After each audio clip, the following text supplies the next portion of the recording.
Hey guys, welcome back to the Plus Size Guide to Theme Park Rides. Today we're going to be talking about Disney Studios at Walt Disney World in Florida.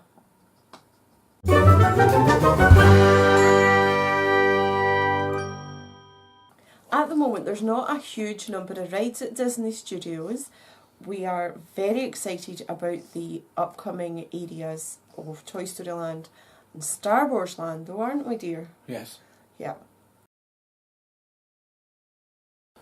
The rides that are at the Disney Studio Park though are really good fun, and it's definitely worth going and giving them a whirl. The first ride we're going to talk about is Rock and Rollercoaster. There's one of these at Disneyland in Paris as well. I'm not sure which one I would say was better. I think they're on an equal footing. Rock and Rollercoaster is a roller coaster that's inside in the dark. You sit in seats that are rows of two, and it's an overhead restraint. It comes down like this. I've never had a problem with it. Fastening, it always goes down as far as you need it to go, and then it secures itself. It doesn't attach to the chair, it just clips when it's down. Have you ever had a problem with it? No, I don't think that I have. I can't remember having a problem with it. No. There's also a Star Tours ride here at the Studio Park, just like there is at Disneyland Paris. And it's quite similar.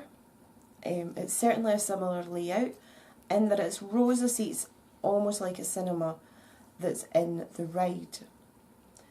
The restraint on the ride has a seat belt that just goes across your lap, and as I said in the video for Disneyland Paris, my advice when you're going on a ride with a seat belt is that you pull the seatbelt to its full extension before you sit down, and that way it's easier to clip it in and let it spring back on itself once you're comfortable.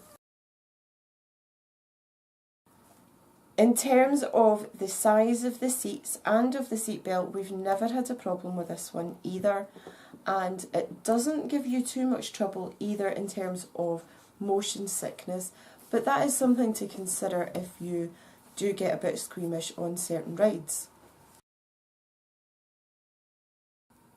Toy Story Mania is a really good fun ride that they have at Disney Studios, which is why it's always got such a big queue and it's so hard to get fast passes for it.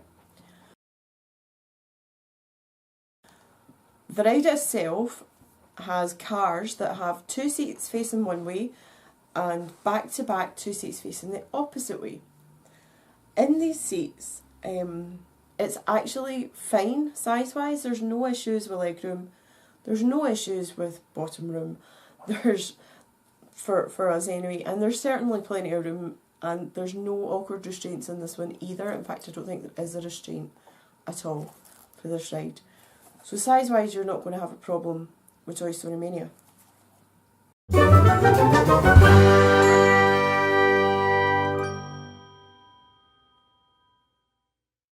And the one that's actually one of our favourite rides there, isn't it? Tower of Terror. Mm-hmm. Again, there's a Tower of Terror in Disneyland Paris, in the Studio Park in France, and we really enjoy it in both of its incarnations. Although I will say, me personally, I feel the one in Paris is a little bit more rigorous. Yeah, it's more thrilling in Paris than it is in Florida. But size-wise, again, there isn't an issue with this one. It's a seat belt that just comes out the chair, so again, just pull it out before you sit down. You sit in rows of chairs, and the rows of chairs do have arms in them, and that's something to bear in mind if you're going, but width-wise it's never been an issue for either of us. No. So it's just been a short video today talking about Disney Studios. The next time we go to Florida, we're hoping Toy Story Land will be open, and we're really looking forward to being able to do another video telling you all about the new rides when they open. Yep.